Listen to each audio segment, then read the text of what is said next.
crowds for these things.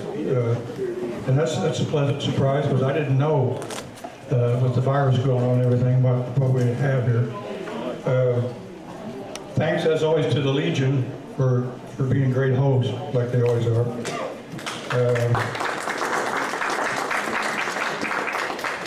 Oh, there's my beautiful wife Paulette's here. Yay. In fact, I had to send her back to get some. She's probably not real happy. She got halfway here, and we forgot the headphones for the recording, and she had to go back and get that. So she was pleased about that. And George can't be here today. He's my minister of propaganda, so I got to do what he does. Just thank all the servers, and please be generous with them. Used to, we had show programs planned out for like a year, but this has made me had to shuffle everything around.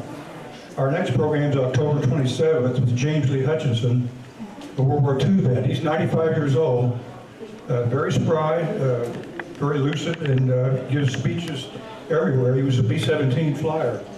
So he's going to be here October 27th. It's called To the Flak and Back, because he made several bombing runs over Germany in World War II. So that should be a really interesting program. November 24th, Christine Friesel of the Monroe County Library is going to give a program on the Great Depression years as it concerned Monroe County. She's given several before, so hers are always very interesting. What day is that? November 24th, 2 days before Thanksgiving. December 29th is still open. I'm trying to get somebody at that date. January 26th, 2021, believe it or not, Derek Ritchie will return for another program. This one on the Laborto Mansion. Some of you may have heard of it, maybe some haven't. It used to be up on, I think it was 11th and Walnut or somewhere in that neighborhood. It was one of those great mansions that got torn down over the years, unfortunately. Today, I have an old friend, classmate, and a frequent contributor here, Clay Stuckey. Clay gave this program for us about 6 years ago when there were about 15 people here. And we weren't in the recording it at that time, so it didn't get done. So I thought it'd be neat for him to come back and give this. And he's added a lot more slides, a lot more information to it, so it should be even better than before. It was great before. It's called The Alteration of Historical Photographs Before the Age of Photoshop. So, Clay? Thank you, Mike. It is said that in the ancient world, the Chinese had an expression that a picture is worth 10,000 words. We moderns say that a picture is worth 1,000 words, which just goes to show you how much deflation in the value of a picture there's been in the last couple thousand years. However, in either case, are we talking about a selfie? Now, I think everybody here, and most people, are aware of what Photoshop can do to, on the one hand, improve the quality of our pictures, and on the other hand, create monstrosities that look nothing like the original picture whatsoever. I think most people would automatically assume that Oprah Winfrey was not having a lovey-dovey relationship with this lion. And sure enough, they would be correct. Whoops.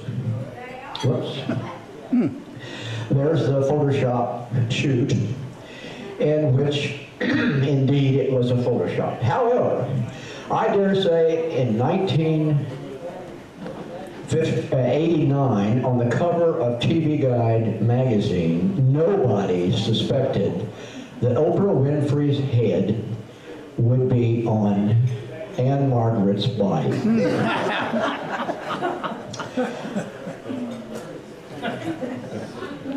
And I think that telegraphs us in spades something about the integrity of Oprah Winfrey and the editors of TV Guide magazine.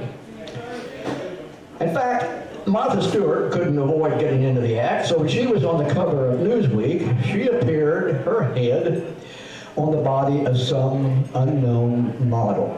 But at least Newsweek, on the back of the front cover, told us who the photographer was for the headshot. Now, there Katie Couric is appearing with her own head on her own body.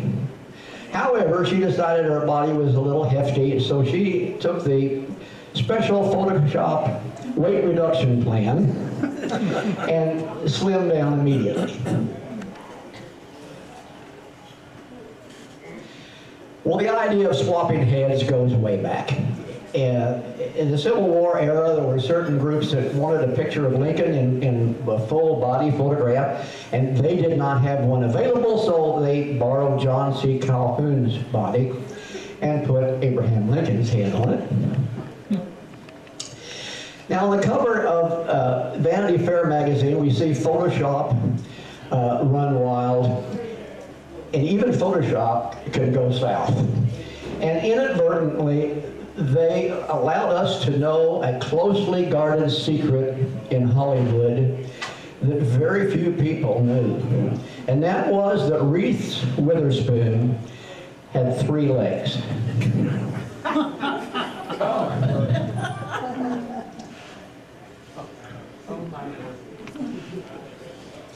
Well, this lady who had her 15 minutes of fame because she had 7 children all in one swoop. And appeared therefore on the cover of several magazines. There she is on Time magazine. You see a close-up that told us that in addition to her fertility problems, this poor lady had dental problems. And on the cover of People magazine, those same dental problems. But Newsweek took pity on her and gave her some instant Photoshop dental work. Even National Geographic. I know, say it isn't so, Clay. Yes, it was so. National Geographic had a problem.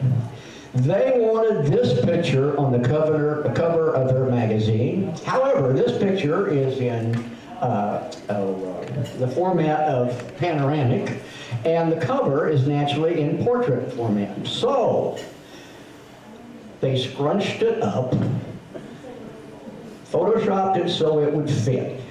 Notice the little groove there in that one pyramid and how they moved the other pyramid over to make it fit. Well, when found out about it, the editors of National Geographic apologized profusely. And they swore on a stack of National Geographics that they would never knowingly do it again. And presumably they haven't. This has nothing to do with the subject, but it's my talk. So I can illustrate something here that I find is significant about what pictures, historical pictures, can do. Daniel Webster was one of the greatest statesmen and orators of the 19th century. He was known by the nicknames to his contemporaries sometimes as Black Daniel or the godlike Daniel. Stephen Vincent Benet selected Daniel Webster to go up against the devil himself in the story, The Devil in Daniel Webster. And I think if you look at these 3 portrait photographs, you can see why people would call him Black Daniel or the godlike Daniel.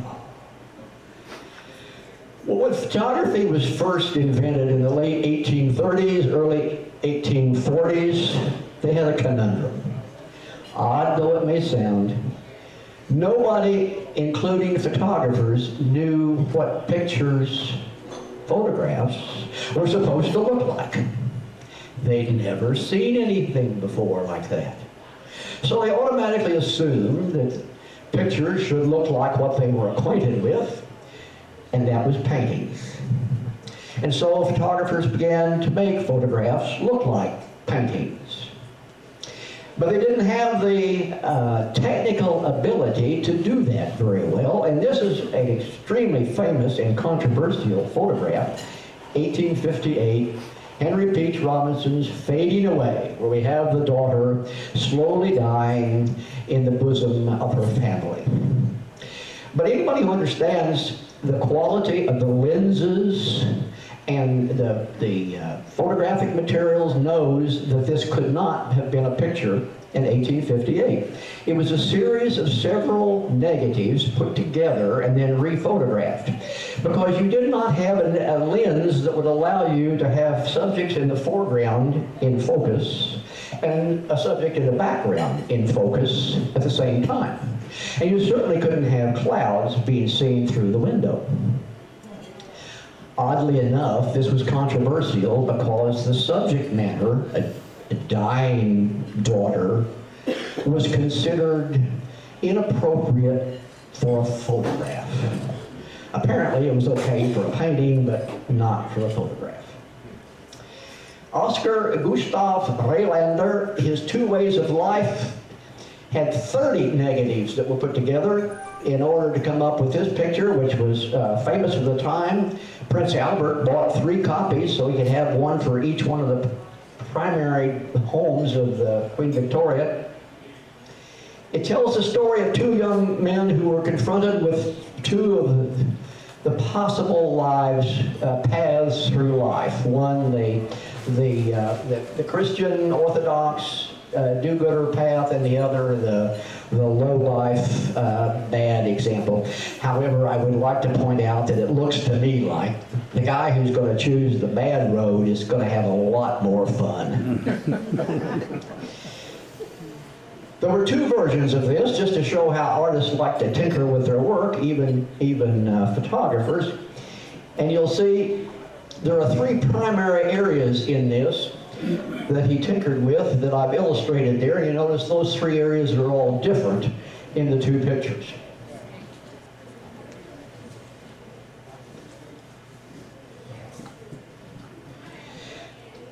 That photographer had to have a sense of humor, though. So here he appears in a dual portrait. This was a popular thing to do. There were lots of these types of photographs that were made. Here we have the artist Toulouse-Lautrec posing for himself. Now remember, this is the day before Photoshop, and the way they blend these together is, I have a great deal of respect for their ability.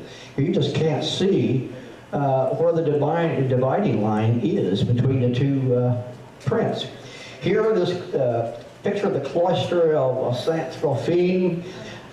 We have an example here. Remember the depth of focus business? There's no way you could take one picture of that and have everything in focus. So that is the illustration of the number of prints, negatives that were put together to make the one big picture.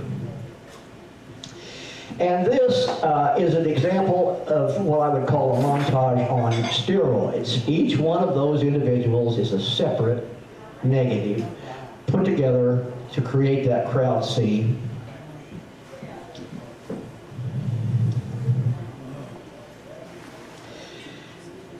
Now, when John Dillinger was shot and he wound up on the slab of the Cook County morgue just prior to his autopsy, this picture appeared in the newspapers in the morning editions, and no sooner had they hit the street than the phones were ringing at the newspaper office with people complaining. I have no idea what they were complaining about. That's his arm that's sticking up under the sheet. What were you folks thinking? Well, anyway, a quick makeover was called for, and so the afternoon papers had the photograph there on the bottom.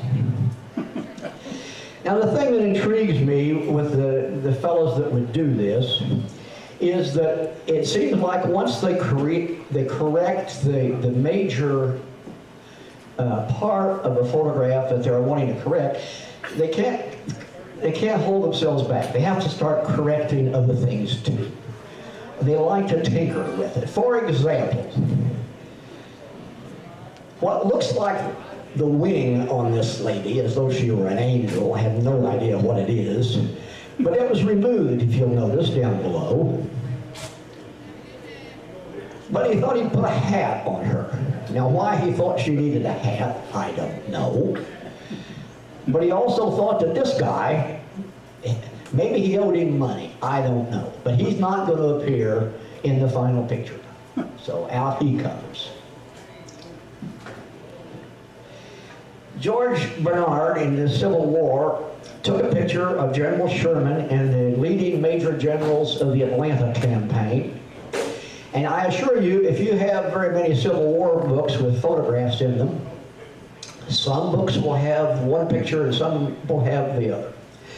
It seems that one general couldn't make the appointment, or for whatever reason was late, so the photographer went ahead and photographed, said, don't worry about it, when he gets here, I'll add him later. And sure enough, when he came later, General Frank Blair was photographed and added to the picture. But once again, notice the photographer changed the background from a simple blank wall to add curtains and some sort of, I guess that's a curtain too, two different kinds of curtains in there. But anyway, some books have one picture and some books have the other. And if you look closely at General Blair's picture, it was actually an artificial looking, you can just tell somehow that that picture was cut out and pasted on and rephotographed. Now the montage was a very popular form. And here we have what would be obvious to anybody, that this is a montage of King George V and his family. It looks like a montage. But if you saw this picture of Senator Preston Bush and his family, you notice the guy on the upper left is the first President Bush, and down there the two sons, one of those is the governor and the other is the President, second Bush.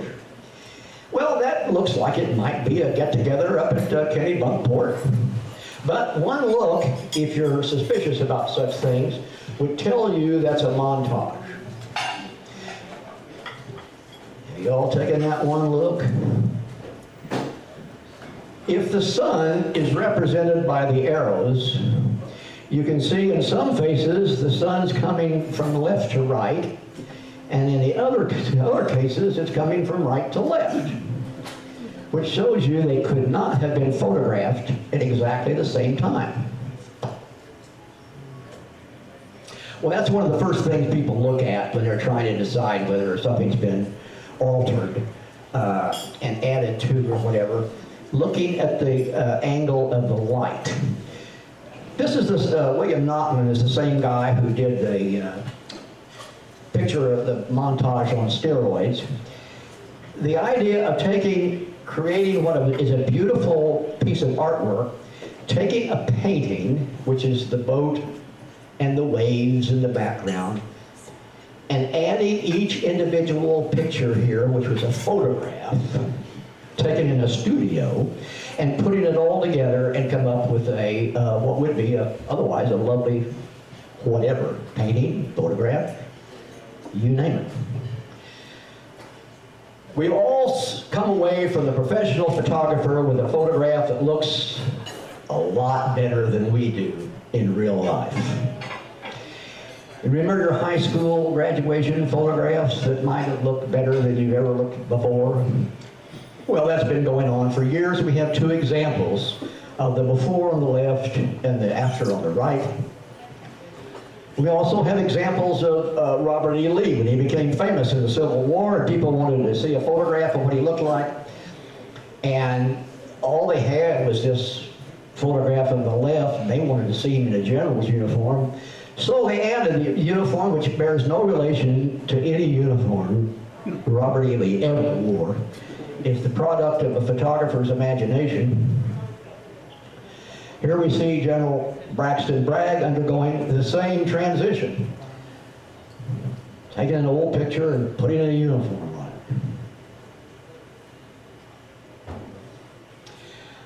Well, retouching photographs like this, they were very good at it, and they had assembly line shops where people, some artists they specialized with clothing, and other artists would specialize with the faces and the hands. And here we have an example of a picture that they didn't finish it up because it was supposed to go in an oval screen in the front of it, so why spend all the time and trouble to finish it up? So here we can contrast where the restore left off. Not a restore exactly, here's a Henry Clay, same thing. We've interrupted the process when the clothing experts have gotten done with it, but they haven't gotten to the skin, hands and face quite yet. Now, some folks, if you have in that picture album some really old pictures, and you notice a little pink on the cheeks, a black and white picture that somebody has tinted, hand tinted, to get just a little more lifelike look to it. It's not color film, it's hand tinted. Well, what you probably won't have are what the really upscale socioeconomic people could do and buy. That were hand-tinted photographs that are extraordinarily beautiful. Now all these are pictures, just black and white pictures that have been hand-tinted.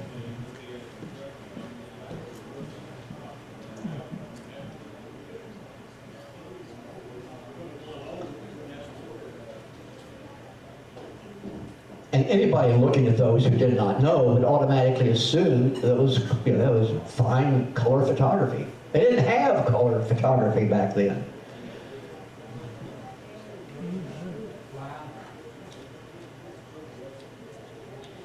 Now somebody might think that it was the ultimate in paint by numbers.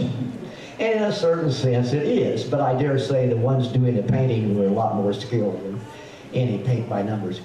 The idea of taking Civil War photographs and colorizing them has become a kind of a popular thing. You can find on the internet all sorts of colored photographs that we've seen down through the years in their black and white form. Well, nothing new about that. That picture has been on the Stuckey family wall since my grandparents bought that in 1909, give or take a year, because that colored print of Lincoln was popular for the centennial of his birth. This is another Civil War picture that shows up sometimes in books one way and sometimes in books another way. This is a plantation on the outskirts of Atlanta, and here you see it as it appears in books without clouds. And here you see it in books with clouds. Now you remember the photograph fading away where I said you couldn't have clouds being seen in the window? In the 19th century, you can't take a picture and have the clouds in it without overexposing everything else. It would be just a black blob. Where if you capture all the foreground, you're not going to get the clouds. So if you see clouds in the 19th century photographs, they've been added later. And it's obvious that they've been added later when you look up and you see that these clouds that they're ostensibly photographing have a way of not appearing through shrubbery or tree foliage. Notice that they outline the trees, but that's tough to add something in among the branches.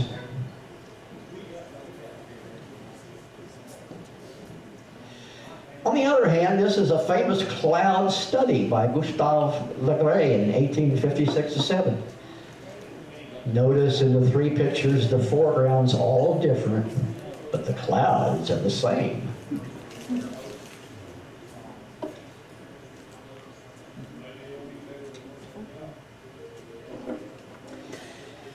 Now this This is a genuine Civil War photograph, but it was purported to be an action photograph. Well, it's not. There's no such thing as an action photograph. The film is too slow for any Civil War photographer to capture motion. So this guy has yelled out to everybody to assume a pose for the required number of seconds, and they did so. This photograph, nothing wrong with it, was identified as Confederate prisoners. And this is a nice picture of General Alexander McDowell McCook. And this, of course, is General Grant at Cold Harbor. But you take these three pictures, and you get your scissors out, you cut them up, and you put them in a kettle, and you bring to a simmer, and at the end, you have got General Grant on a horse at City Point.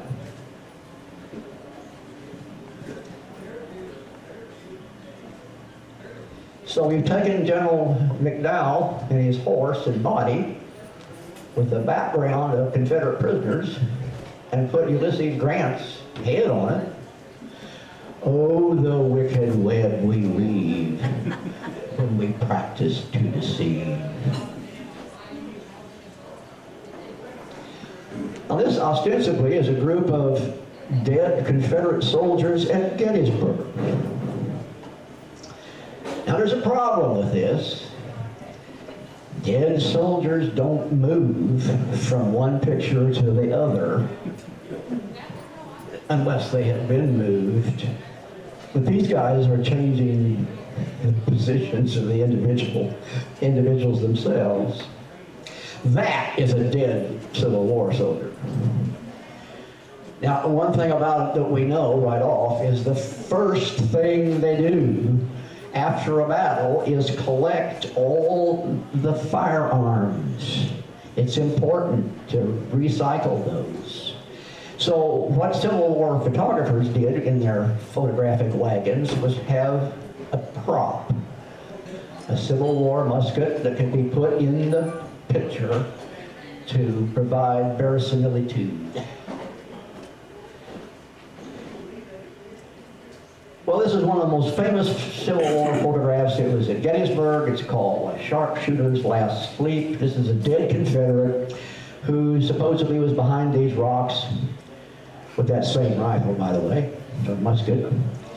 And the dean of the Civil War expertise, a man named William Frassanito, who discovered a lot about Civil War photography, noticed that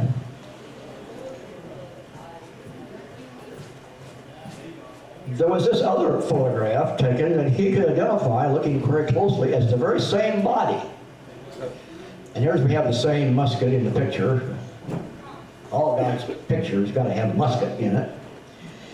And what he determined was that the photographer there at Gettysburg took 3 photographs of that body down at the bottom, and then they moved the body up to the place between the 2 boulders and took another picture of it that was the sharpshooter. Some of the evidence for that, circumstantial though it may be, is this picture, which was never published, and it shows, notice the blanket underneath the body, as though they had used the body to carry the blanket up to its new position, and somebody thought, the blanket, we forgot to took a picture of the blanket, damn it. So then they take the blanket out, and they take the other picture, which becomes the one that's published.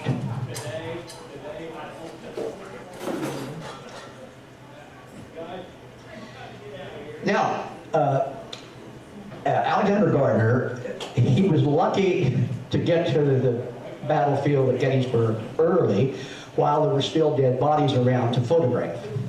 He was unlucky in the sense that he didn't know the history of the battle itself and the movements of troops and what was going to become famous or not later. So he didn't know that Pickett's charge would become the dramatic high point of the battle, and people later, when he was publishing his photographs, people would naturally want to say, well, I want to see where Peck's charge was. Not to worry, we'll just find a shot that can't be identified in any way, like this one, and we'll label it site of Pickett's charge, which they did. Frostadito comes along back in the 1970s or so, and notice that little group of leaves on that tree. Well, Frostadito looks at one of Gardner's pictures, and that's clearly the town of Gettysburg. In fact, that was taken by the camera up on the entrance to the Gettysburg Cemetery. But he remembers he had seen a clump of leaves on a tree that looked just like that. So, you compare the two, and it's obvious that the cameraman took a picture of Gettysburg, turned his camera to the right, or vice versa, and took the other picture, and now we're able to identify that so-called site of Pickett's charge as nowhere near where Pickett's charge occurred. They still argue about this famous Spanish Civil War photograph that Robert Capa took, whether that was indeed a soldier being killed, shot, or a staged photograph. They don't know. However, this, in 1917, we're going to see a group of the only authenticated, genuine photographs of fairies ever taken. That's what Sir Arthur Conan Doyle, MD, believed until he went to his grave. Now, Doyle had some peculiar beliefs to begin with. He believed in spiritualism. He obviously believed in fairies. Even though photographers at the time told him, these two girls, by the way, 16-year-old and 9-year-old, they ostensibly were out in the meadow playing with their camera, and the fairies appeared, and so they naturally took pictures. And to his defense, apparently, all people can come up with a reason why this educated man ought to think these pictures were genuine, is that he could not believe that these two young girls would lie about a thing like that. Duh. Photographers told him that the film at the time was simply too slow to capture flapping wings. But these girls wouldn't lie about this sort of thing. I mean, there's the proof, for crying out loud, if you don't believe in fairies. Well, years later, they discovered the source of the fairies.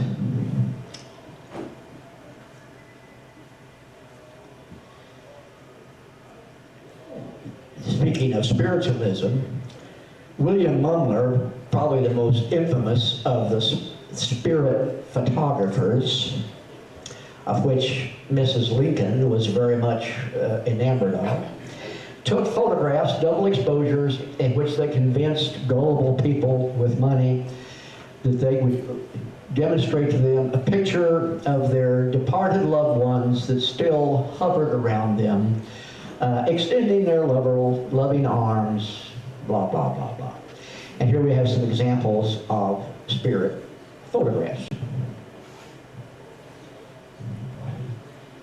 Now, this next picture is not a spirit photograph. This was a magician, Henri Robin. He hired a photographer to produce this as an advertising photograph for his magic act. However, I put it in there because I think that is good. I mean, that, in the days before Photoshop, that's one hell of a good blending of the one with the other. If I was a little kid, I'd believe it. Now, this has nothing to do with altering photographs. It's how pictures were taken. And the photographic studio had to be in a place with a skylight. Because the film was so slow, you had to get a lot of natural light in to keep the exposure time to a reasonable amount of seconds. So we show the skylight here. And in order to hold your position for the several seconds that it took, they had this clamp that stood on the floor and ran up behind, and the clamp went behind your neck, and it helped keep your body and your head in exactly the same position for several seconds. So it's fun to look at old photographs and look for that clamp, which naturally we wanted to keep out of the picture. But there is Senator Stephen Douglas. Do you see the footpiece of that clamp pole? There's some unknown thespian in front of the clamp. Here's Abraham Lincoln, who is so tall that they put the base of the clamp on a stool.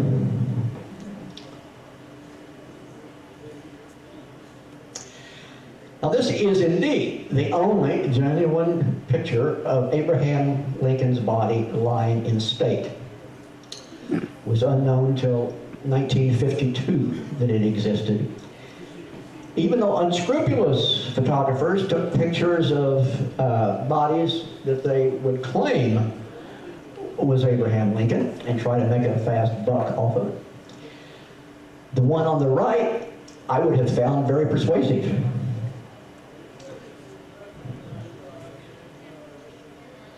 Now Matthew Brady, a famous Civil War photographer, was the Alfred Hitchcock of his era, in that he liked to appear in his own pictures. And so if we see what Matthew Brady could look like, it's fun to look for him in Civil War photographs.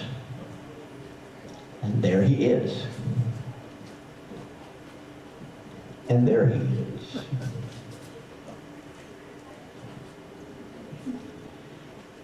And there he is. Now, I especially like this one because, for all I know, they probably knew each other. But I can't help but think of General Burnside, who's reading the paper, to look up and say, "Who the hell are you?"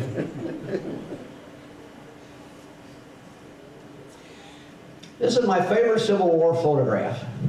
It's a close-up of a picture, a much larger picture of Abraham Lincoln at Antietam, where he went to visit General McClellan shortly before firing him. Now, we have all seen in our lifetimes, continue to see, people using the American flag as a way of protesting, burning it, or doing this or that. And over the years, people worry about how to deal with flags like they do with old Bibles, you know. You hate to throw it in the trash, you know, blah, blah, blah, blah, blah, blah. Here, Abraham Lincoln and General McClellan are sitting in a tent using the American flag as a tablecloth. And you know, the war went on. And nobody with any sense ever accused Abraham Lincoln or General McClellan of somehow being less than patriotic. Back to our distorted pictures. Lili Riefenstahl, not only being one of the most beautiful women of the 20th century, was a great photographer, made documentaries for the Nazis, very popular with Joseph Goebbels, entirely too popular if you asked Mrs. Goebbels. So when we're having a birthday party over at Lili Riefenstahl's house, and pictures were taken, Goebbels decided it might be well, any pictures that he would show his wife, he would be absent. And therefore he just disappears from the top picture to the bottom picture. Mussolini didn't want people to know that, being very masculine and dramatic and militaristic, he had this young lady holding the horse for this photograph, so she was removed.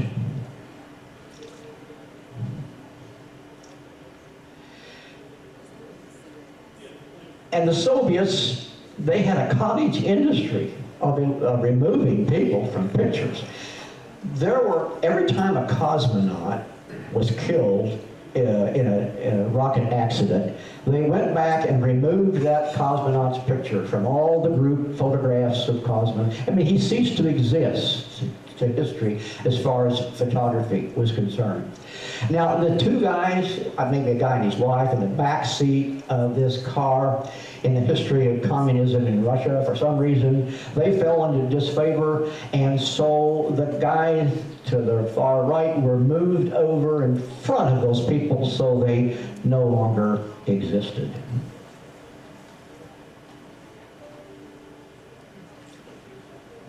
That fellow probably wound up in Siberia, if not dead.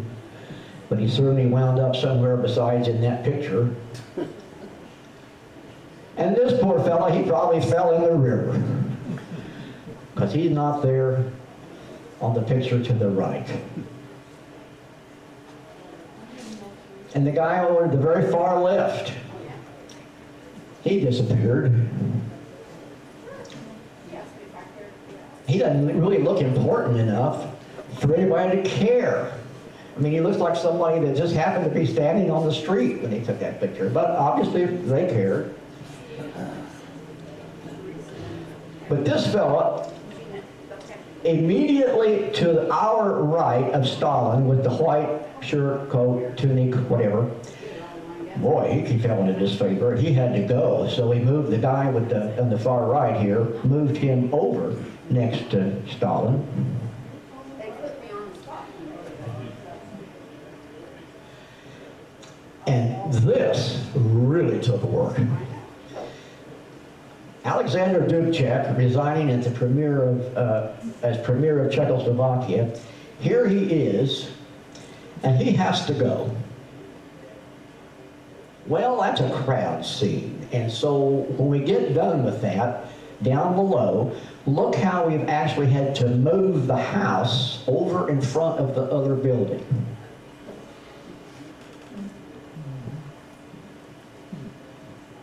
Did everybody see that?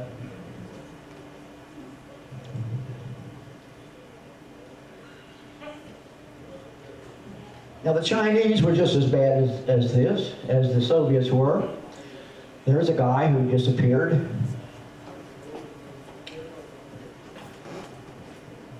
He disappeared big time. He was Mao's right-hand shoveler, or whatever. He disappeared.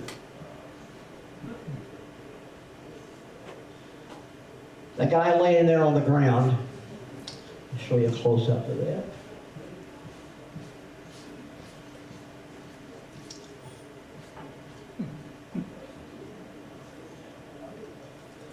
Now, before we get to chuckling too much at these Bolsheviks and their duplicity, I would show you the cover of the magazine of the American Postal Union that has President Clinton signing a bill having something to do with the Postal Service.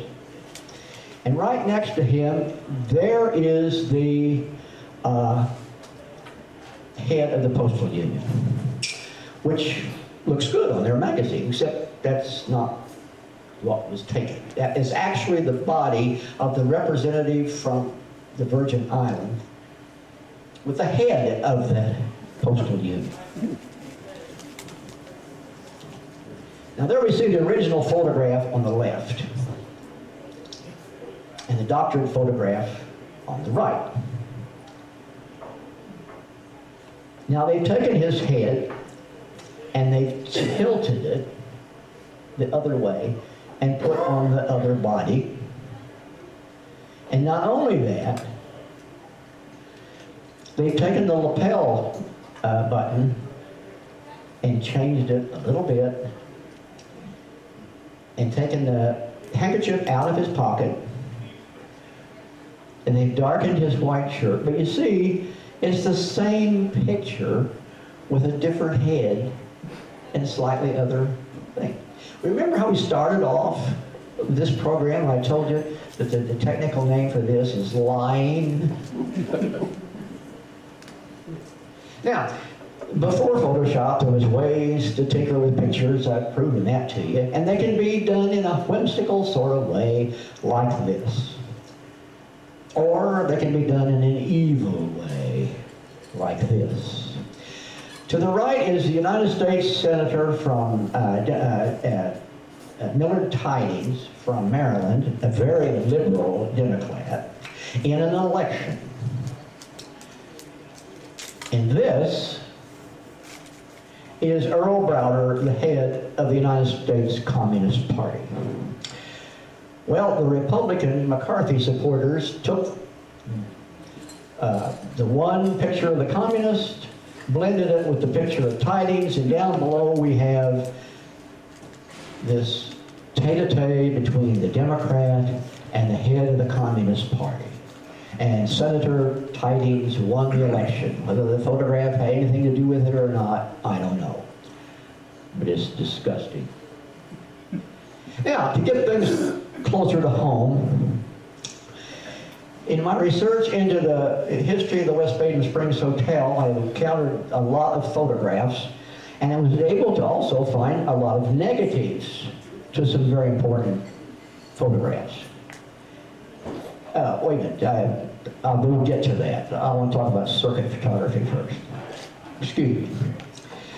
You've all seen circuit photographs. You just might not know that you were looking at circuit photographs. They are ones that show a panoramic. Lots of times you'll see them with dozens and dozens of people spread out there, or you'll see whole horizons of they're made with a camera that sat on a tripod, and you'll see some of these on the other side of this wall right here. A lot of museums, particularly veterans pictures, show groups of people, veterans reunions, one thing or another. Well, these pictures are taken with what's called contact printed type film. The film is not enlarged. The film is exactly the same size as the final print. They just lay the negative onto the print paper, expose it with light, and you've got your final print. So therefore, the negatives print the film that takes the picture to produce the negative is big. The most popular size was the number 10. It was this invented by, patented in 1904, goes way back, is a 10-inch roll of film that's put into the camera. Then the camera is cranked up with a crank. There's a spring inside. And when you start taking your picture, when you get everybody lined up, you get it all focused, and you start on the left, and then you stand back, and the clock mechanism pivots the top of the camera as it swings along, getting everybody, or the horizon, whatever it is you're photographing.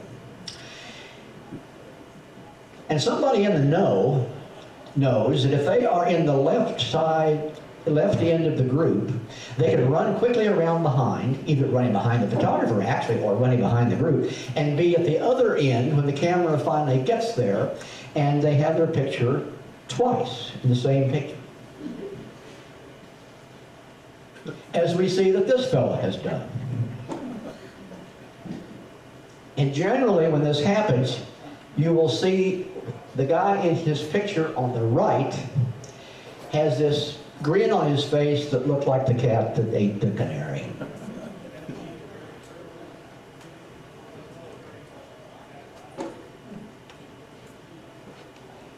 These are called double enders.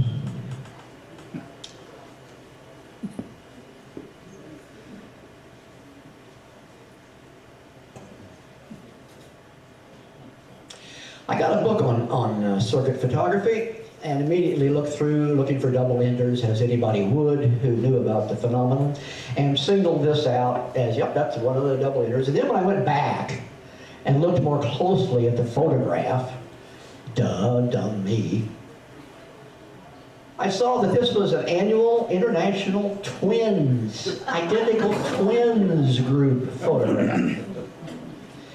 And what the photographer has done, because he had a sense of humor and he knew all about double enders, he's just picked this pair of identical twins, these nice ladies, and says, humor me, would one of you be on the left end here and one of you be on the right end? And he produced a reverse double ender. I think that is really great. Okay, now we're at West Baden. And we see how this, probably a postcard, is actually two images that have been combined to produce the colored, tinted postcard. In this brochure that was written roughly about sometime between 1909 and 1915, there were about 40 pages and about 107 photographs. And looking through there, it occurred to me right off when I discovered on one page this picture of the powerhouse and this picture of the exterior of the natatorium. And I says to myself, those are the same pictures. Now, the backgrounds are completely different, but the buildings themselves, they're the same. Plus, I knew that there was no such thing as a powerhouse down there that looked anything like that. Plus, you got to ask yourself, why would you put a picture of a powerhouse in your advertising brochure? I mean, is there a couple somewhere in Vermont that says, hey, Martha, this looks like a nice place to visit. Look at that nice looking powerhouse they got there. But anyway, here's the original at the top and the altered down below. And notice the row of picket white fencing has been removed. There's a light pole that's been removed down below. And the name natatorium over the door has been removed. And remember, all the background has been changed. That, by the way, is Cook's reconstructed natatorium. This is a section of a large panoramic that was taken from the hotel looking at the town of West Baden. And the original is at the top and the altered is at the bottom, and this is one of those that I had the original negative, so I have a modern print in order to compare with what was in the brochure. Now those are the same pictures, you gotta trust me. Look at this guy here on the right of the picture, that's the same picture. But we're going to see close-ups of why they changed things. For example, the liquor advertisements, we go from the Miller Beer bulletin board there, or board, over to the removing that. We can't have a family hotel with liquor advertisements. The saloon downtown, that sign has to go.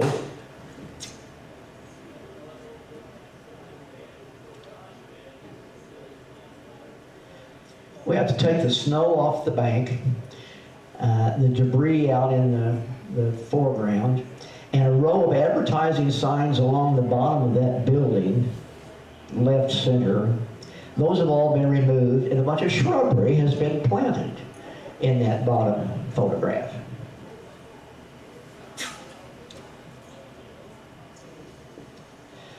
Now, some of the lesser distortions.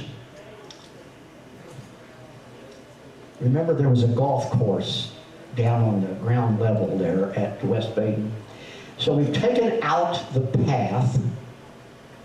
We've added flags onto the hotel. And we put a lot more detail and contrast into the windows of the hotel and buildings around there, all in all, to improve that photograph. And here we took the light pole out, and we've added West Baden Golf Links, the lettering on the sign.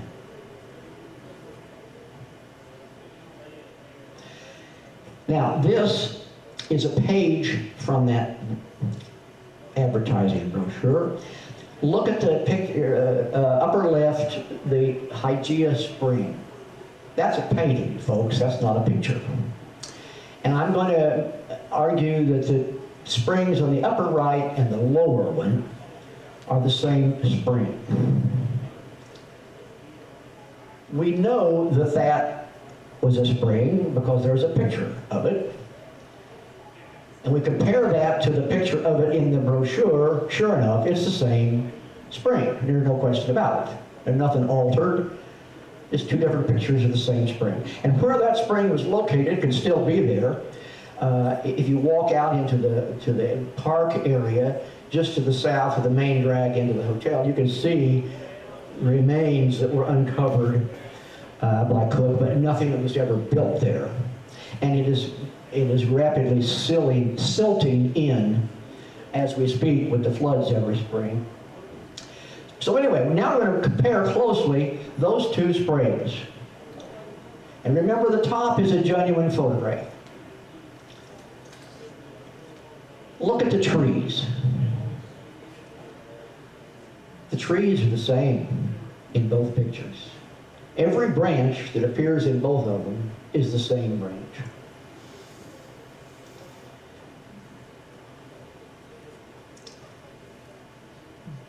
Does everybody agree with that? They're the same trees. Now look at all the supporting posts for the spring. Just to the left of the large tree, same tree, we've taken out the shadow, but all the rest of those posts and their relative positions are exactly the same. They're the same because they're the same posts, the same picture. Now, if look at the flagpoles, if that's what they are, they look like flagpoles, around the edge of the top. They're the same in both pictures, exactly. Now, the difference between the two roofs is obviously dramatic, but that one down the bottom has the most artificial look to it. That's a poor job. They could have done better because they were capable of so much more. Because look at all that gingerbread work just below the roof line and around the roof line itself. That's different. That is dramatically different. That is nowhere near the same. Which just shows you how good they can be at altering what was one photograph to make it look like two different springs. And yet everything else about it is the same. Okay, here's another picture in which, remember the painted spring down below? There's that's been added to that picture. Well, why is that? Well, it's because that spring was not built at the time the brochure was made, and yet they knew they were going to build it later. So why not have a painting, put the painting on the page of pictures? There it is, it was built later. There it is today. It replaced that wooden spring, which was torn down. It had existed where the X marks the spot. When that panoramic photograph was taken, it wasn't there, but they knew it was going to be there, so why not put it in where the picture would be down below?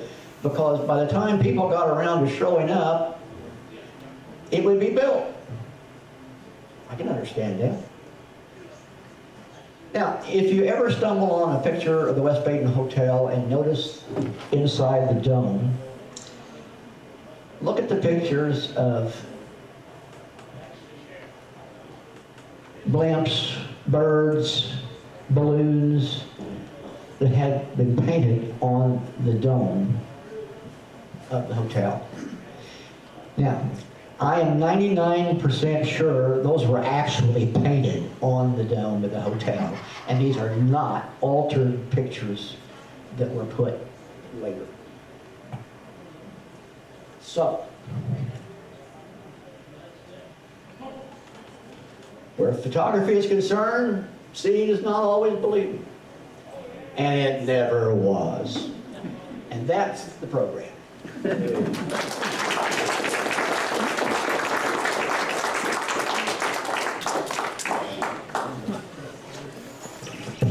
Clay, so did you find a bunch of those negatives at the West Baden Hotel?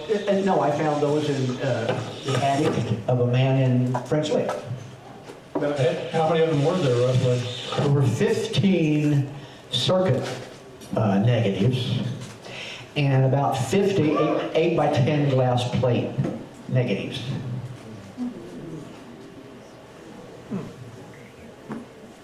Any questions, anybody else? Are they cutting the negatives and putting them together, or are they cutting the pictures and putting them together and then retaking them? I have read both ways, so that's the short answer. It seems to be more times they referred to the negatives, but I never know whether the guy who's writing about the print or picture really knew how the photographer did it. Because you can do it either way. That took a lot of time, didn't it? It certainly did, no question about it. Yes, ma'am. This is a comment, not a question. You were talking about colorizing older pictures. Yes, colorizing other pictures. There's a marvelous movie that came out about 2 years ago that was called Thou Shalt Not Grow Old, which is a movie about Yeah. World War I with photographs and film that was made at that time. And they colorized everything, they put all the pictures together, put them at the same speed, because evidently there were different speeds of the photographers. And then they've also even been able to have lip readers when they had people talking in the movie. Lip readers from that, they knew what battalions they were, they knew where they were from in England. They had lip readers read what those individuals were saying. They had lip readers, and they then had people who spoke that accent from 100 years ago. They knew how to imitate it, and they've actually put words in there too. And it was truly marvelous. And there's a good half an hour at the end where the guy who made it, was it Peter Jackson, I think, who they tell you about the making of the movie, and that's worth a view. Yeah, that's great. We saw that, Clay and I and some of the other guys saw that, and it is fantastic, isn't it? Yes, you all should see that movie if it's at all possible, because it is fascinating what they do. I have very definite mixed feelings about colorizing historical photographs, because to me it's obligatory that when you do that, you put a little indicator or somewhere you telegraph it to the person who's looking at that that's not original and has been colored later. Otherwise, we're going to produce a whole generation, if we haven't already, of history ignorant, youthful people that have no idea there wasn't color film back then. Any other questions? Sir? When they took a picture, what was the stationary time of? It's tough to understand yet. What was the time, exposure time for these? And by the 1850s, a person having a portrait in a studio probably was having to hold their position for anywhere from 10 to 15 seconds. Outdoors, in a bright sunny day, they could get a picture less than that. But we're used to instant photographs. You're always going to have multiple seconds to take a photograph, which precludes any motion ever. Any other questions? That's it. Thank you very much. Thanks a lot, Clay. Good hard job on me.